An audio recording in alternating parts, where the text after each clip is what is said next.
G'day guys, Sam here from Recon Australian Adventures, and in this episode I'm going to be talking about the 3 main mods that you definitely want for long-term camping. I'm talking about 2 to 3 weeks where you can literally stay at a campsite, have enough water, be completely happy, you're going to be able to have a hot water shower, and these are the 3 main things that I reckon you need when you're doing those big camps.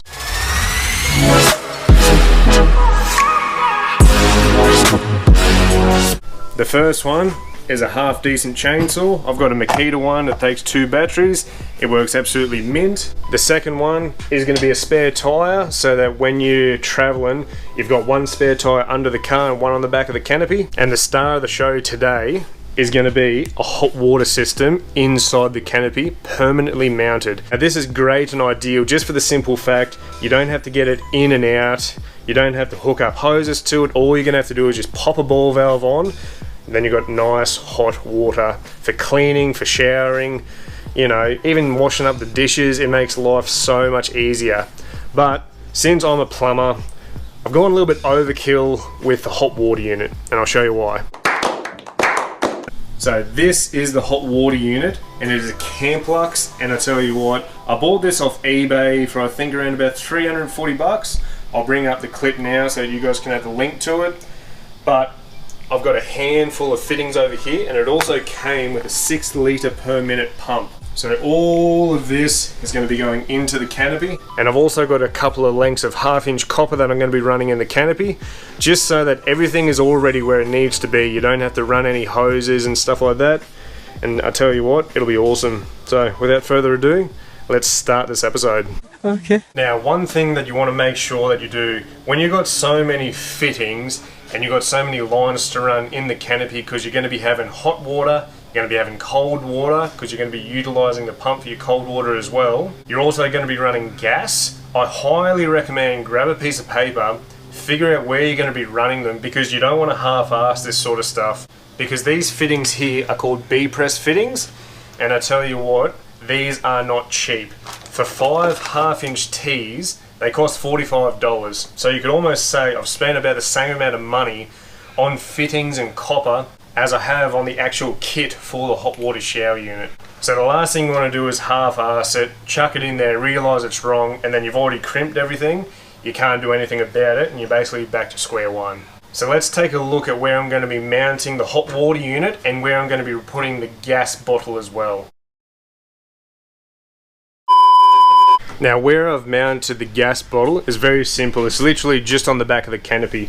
The reason why I've gone for a 9 kilogram gas bottle is the simple fact that I'm going to be using it for the shower, and I'm also going to be buying later on a gas stove where it just hooks straight to the bottle.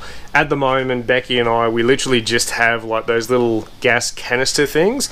They work pretty good, but ideally, I'd like to have something a little bit bigger, something where I could have a nice big flat plate. So I'm going to be really looking forward to buying that. That's the reason why I've gone for a larger gas bottle. Simple fact, it's just going to last you bloody ages. Don't have to worry about it. And I bought this bracket literally just from BCF, and it is solid as. I have gone a little bit overkill with the brackets and the amount of screws that it's actually taken to put it on there, but this is the last thing you want to fall off the back of your canopy, because that would be bloody awkward. Now where we're going to be mounting the hot water unit is actually right beside the fuel tank. Stop it. Get some help. Now if you haven't seen this build in the last episode, I highly recommend you check it out, because I tell you what, this thing works absolutely mint, and you're not paying the huge price tag of a brand new fuel tank. Or no, that paying somebody to install it, which bloody sucks. You want to save your money, you want to spend that money going out camping, not putting it towards your vehicle. So you want to save some cash where you can. And I'm going to be mounting the hot water unit right in the back there, just for the simple fact that it's sort of an area where nothing can get used apart from big bulky stuff. But I do have some plans to mount some stuff on this wall here, but I'm going to have everything permanently mounted on there, and I'm going to have like a little vent come out the top just for all the fumes and stuff like that, so it's not too much of a pain, and so that all the heat can get away. But the first thing we have to do, we have to prep this wood. So there's going to be a little bit of heat coming off this, so we've got to put a little bit of an aluminium board just so that this doesn't get too hot, because heat and wood go very well together. And by the way, I would not be tempted to put this in here if this fuel tank was petrol. Because it's diesel, I'm not too fussed.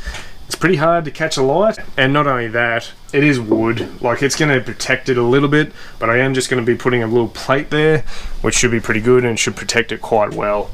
So I'll quickly just chuck that on, and that is that. At least now that there's going to be no heat go straight to the wood, it's just going to go on to that aluminium, and I'll tell you what, she looks pretty smick. I actually sort of feel a little bit bad for that, because I'll show you guys something. I've had a really old aluminium pantry for bloody ages, and I use it in my old setup. I'll show you that now. It's where that little oven is, just above the fridge. Anyway, this is it now. So as you can see, I've been taking bits and pieces out of it just so that I can use it for brackets and stuff like that, just to put inside that canopy. But you have no idea how handy it is to have something like this where you can just cut it, that's already bent up on the side there for little brackets. And I'm going to be cutting that again right now so that we can mount the hot water unit. So with the hot water unit, I'm going to be taking this handle off, because that's what you would have used before if you were just going to be using it temporarily. And I'm going to be putting a plate of aluminium along here, rivet it to the back side here and rivet it to the back side there, so that that section there and that section there, so that they're going to rivet onto that back wall there. I don't have anything on the other side of this, so I can basically go for gold, run my pipes back that way, and it should be pretty good. So let's get started on that, and then we can mount our hot water unit, and we can actually get a rough idea on where we're going to be running these pipes, and also where we're going to be putting this pump. So should be good.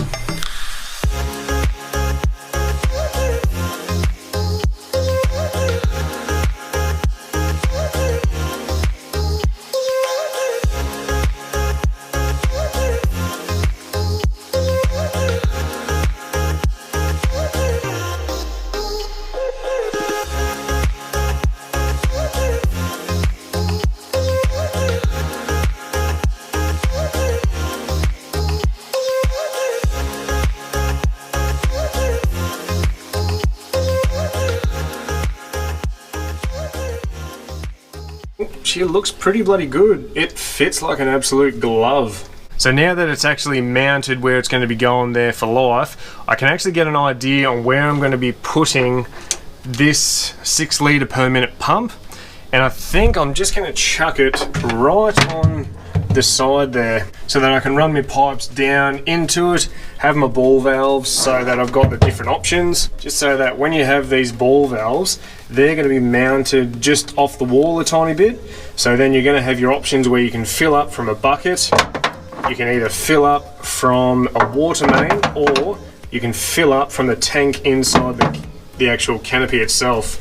Now the water tank that I've chosen is a 40 litre tank, and it's a Boab, I'm not too sure how to bloody say it, but anyway, I didn't want to go 60 litres just for the simple fact it might have been a little bit too heavy. I'm already gaining a fair bit of weight in the canopy with the gas bottle, fuel tank, spare tyre and fridge, etc.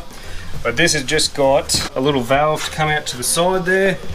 Later on I am going to be making a gauge to go from here to there, so it's got a little bit of a breather. And so I also know exactly how much I've got in the water tank, just exactly the same as the fuel tank. It's always handy to know how much water or fuel you have. And it's going to be mounted on this side of the canopy, on this side of the drawers, just so that I can level out the weight. I don't want to have 40 litres of water on that side and also 70 litres of diesel on that side as well, because that is the driver's side. I can imagine that's going to get very heavy very, very quick. So let's mount up this pump, let's mount up some of these ball valves just so we can see how it's going to fit, and then should be pretty bloody good. I'm pretty excited, so let's get right into it.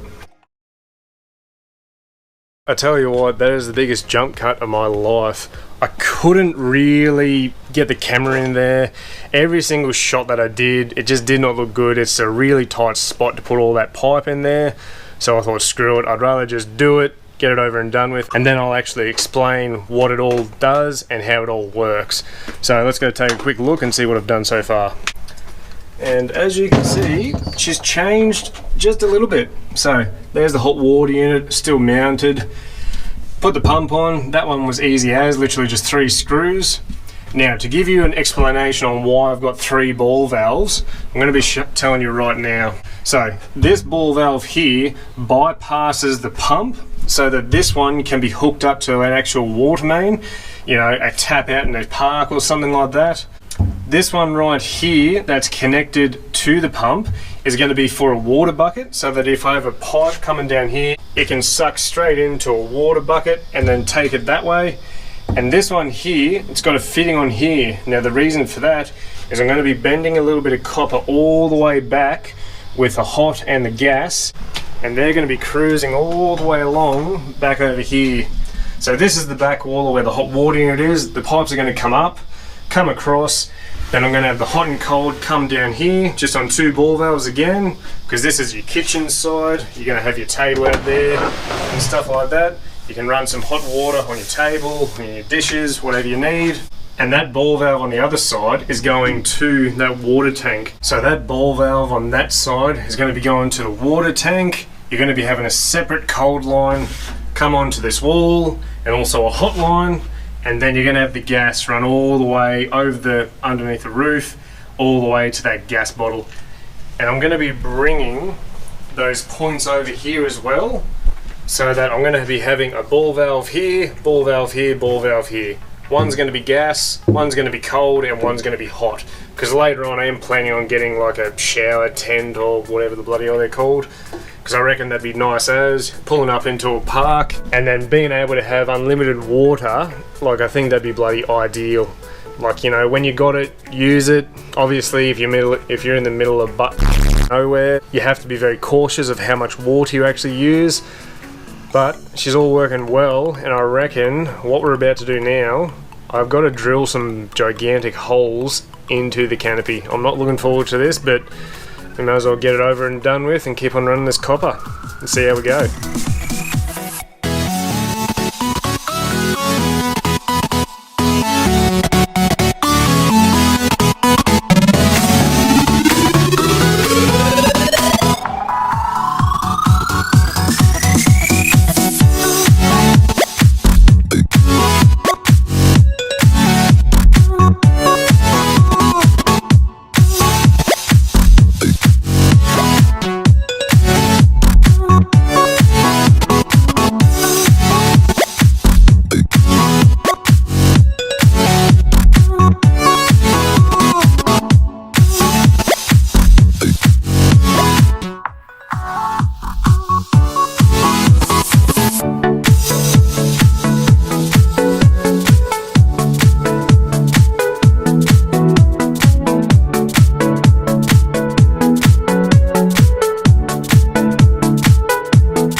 Rightio, that's the water tank done. Now you're probably asking yourself, why did I take this piece back off and replace it? Well, it's very simple. This was the very first piece of wood I made up when I did the whole drawer system. And as you can see, this section here looks nice and neat There's no runs or nothing like that, but then I'll show you the original piece. See how I didn't go with the grain? When I had the flame, I went side to side, and in all honesty, it sticks out like dog balls.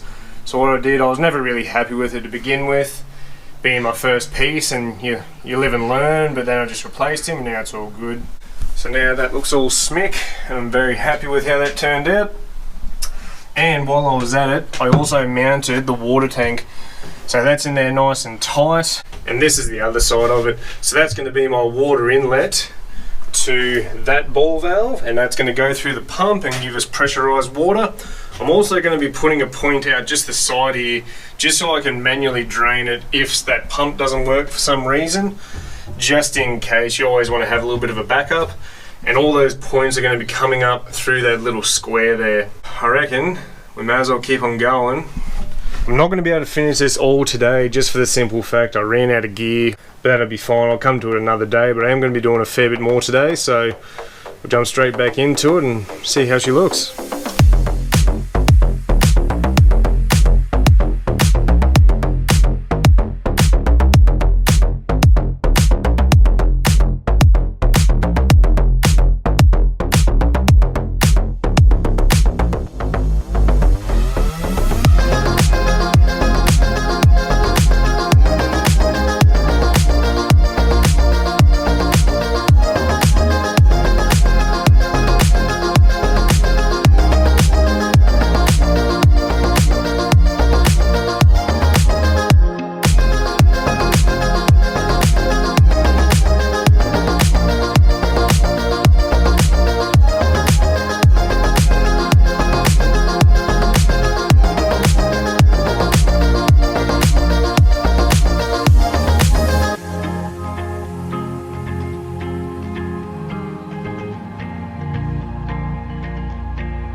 Well, I tell you what, she's coming along.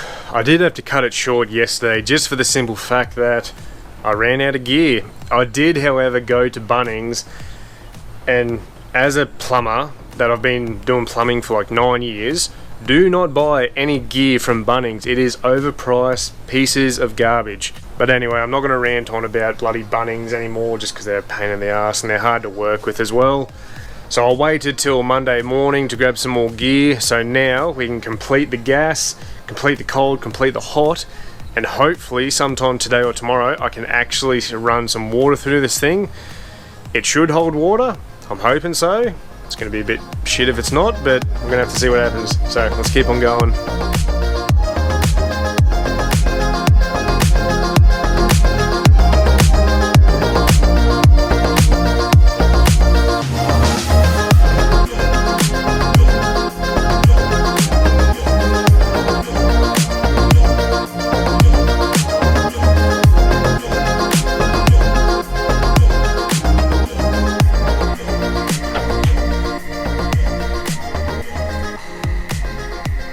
Well, I tell you what, they are looking pretty darn good. I'm really glad that I actually finished this kitchen side, so now I can just literally work on the back side.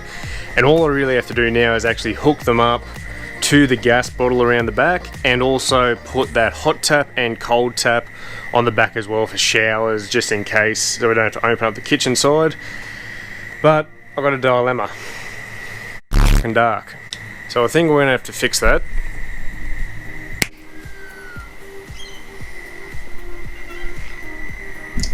This is way too wet.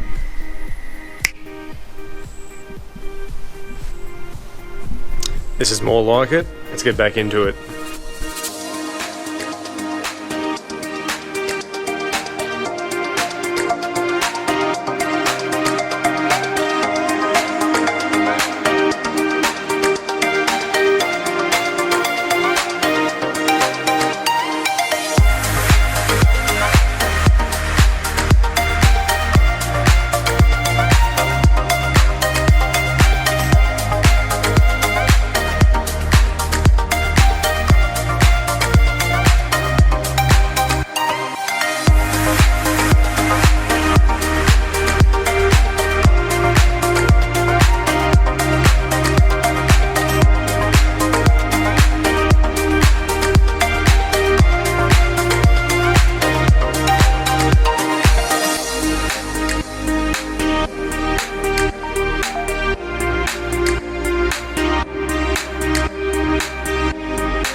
Righto, I can't actually believe that I'm saying this, but I'm actually done. I've spent the past week putting copper in the canopy, bending it, putting ball valves in, and this was the very last piece of copper I had to put in, and I tell you what, it looks like a absolute bloody maze.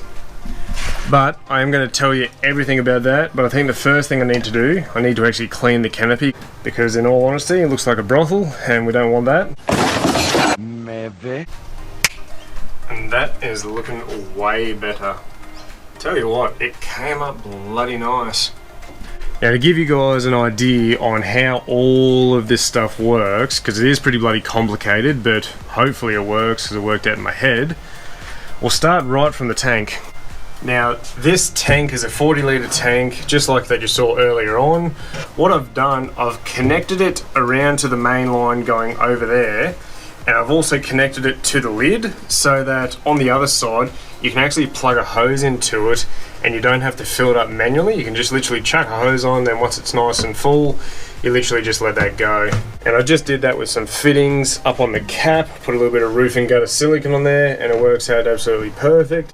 I've also put a non-return valve just in the side here, just for the simple fact you need air to go back into your tank when you're pulling it out of it. Otherwise, the actual tank starts contracting and expanding, and that's when cracks can happen along the corners, and you do not want that. It's exactly the same as the fuel tank, that's why you need a breather in those ones.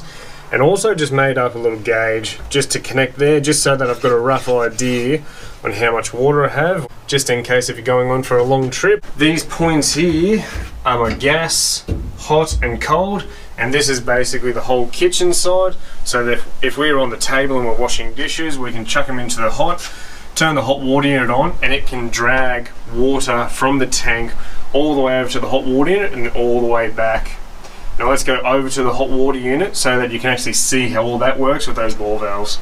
Now this is the brains of the entire operation. So this ball valve down here runs all the way back, and that runs back to the tank, and once you open up this valve, that's when it's going to be feeding from the tank, goes through the pump over there, then the cold line goes through the actual hot water unit itself, and hot water comes out.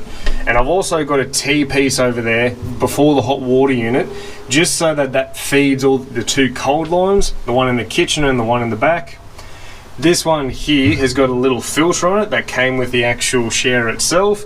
The reason I've only put the filter on this one is because this one here is for the actual bucket itself. So when we've got a bucket of water that's just going to be on the ground there, we plug that in, that one goes there, through the pump, through the hot water unit, hot water again. Works out absolutely mint, and the only time when I'm going to be getting dirty water will be when I actually get that bucket. And this point here actually bypasses the pump itself, just for the simple fact whenever you want to go for a shower, you can simply just pull over onto the side of the road, hook up into the main park, town, even caravan side if they've got water there but no showers, and then you can literally run this like a house so that you'll have unlimited water, and as long as if you've got a lot of gas, you can have as many hot showers as you possibly want. And then coming all the way up to the back, you've got your gas feed, you've got your hot, and you've got your cold. Later on, I'm pretty sure that I want to get one of those big curtains out of the back here, and it'll be so much nicer just to be able to plug it right in, set your temperature, you can have a nice hot shower. You don't even have to open up this door, you only have to open up that door so you don't have to, so you can avoid this one here. So once this one shuts, you've got all this space for that curtain, but then you've still got this door open. Right, I was come to the point in the video where we're actually going to be able to test this whole entire system. And I tell you what, I really hope it worked, and it should, because I've spent the past week on it. And to give you guys an idea on the time frame of how long this has taken me, it's taken me one full weekend, and I'd say about 3 to 4 afternoons right after work, so about another 8 hours in total. So I'd say 3 full days and you can get this done. But if this does work, it's going to be absolutely mint, and you're going to be able to have showers wherever the hell we go. I'm not nervous, I'm confident that everything's going to work because everything's worked out in my head, but you're not a good plumber if you're about to turn a house on and your arsehole's shriveling just a little bit. So without further ado, let's go chuck this tap in, fill the tank in, and see what happens. So to do that, first things first, let's grab our tap, chuck it on, because this is our fill point to our actual tank. I'll grab a light so you guys can see that better. So that point there runs all the way into the tank, tees off for a cold point to the hot water unit, and then that point there goes around, and that's where that gauge is before. So now that's on, I've already gone around and double checked that absolutely everything is turned off, everything but the gas, because she's on right now. And yeah, I guess there's nothing else to do now but actually go turn this water on and see what happens. The second that I pop this one and this one, you can bloody hear that, can't you? Let's go on the other side, see if we can't see water going inside that gauge. Rightio, one problem with this system that I found out straight away is that because this pipe is hooked up to that main line, water always wants to take the easiest resistance. So instead of filling up the tank itself, it's actually going through here, then going out the back there. But I did just crimp it with my thumb. But one thing that I'm going to do to fix that, I'm going to take that off there, put a ball valve on there, then that's easy as. So I reckon the next thing to do is I'm going to hook it up to power, which I have right there. That ball valve's on there. All I technically have to do now is open up one of those valves. I'll open up the hot, and then this should just technically kick off. Because last time I checked it before it was all hooked up like this and it was just on the ground, you just run water through it and then it runs. So I've already got a little blue hose. This comes in the kit itself. I've just jammed it over there so it doesn't go flying, because this is a bloody powerful pump. It's 6 litres per minute, which I'll be honest with you, it's a little bit overkill, but it's not too bad. Hook that onto the hot, and then let's see what happens.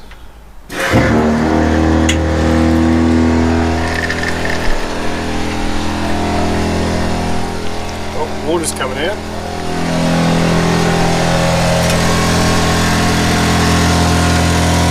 Yep, that's working, it's running.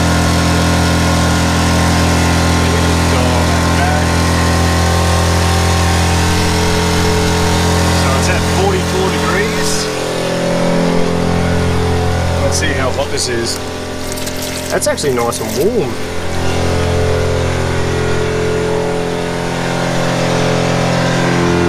Now see how there's no water on that gauge? If I turn this ball valve off,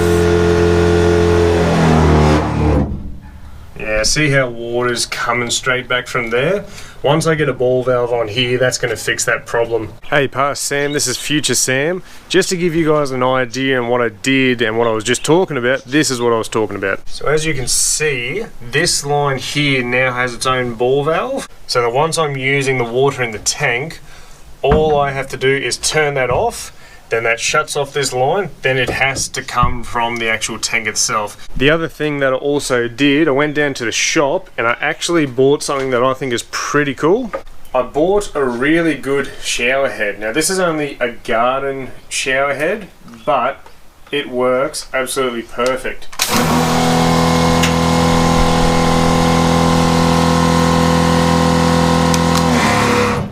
And I really like how you can switch it on and off. It's just like a normal shower, and you've even got your flow meter on here. So it's literally just a garden hose, like a fancy one, and it works really well for showers, washing up and everything. Alright, back to you, past Sam.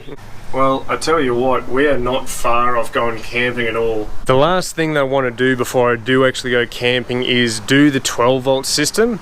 And the 12 volt system that I've chosen for the 950 Hilux, it's brand new.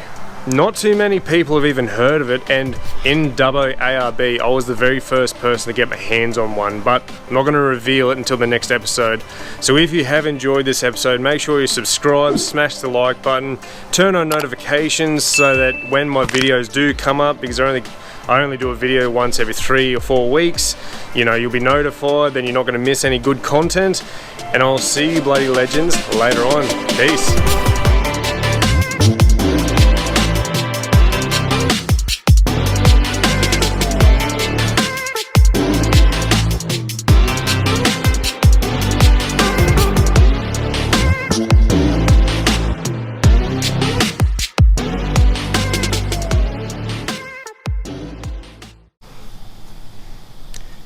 And in the cut up, make sure you subscribe and also smash the notifications. Cut.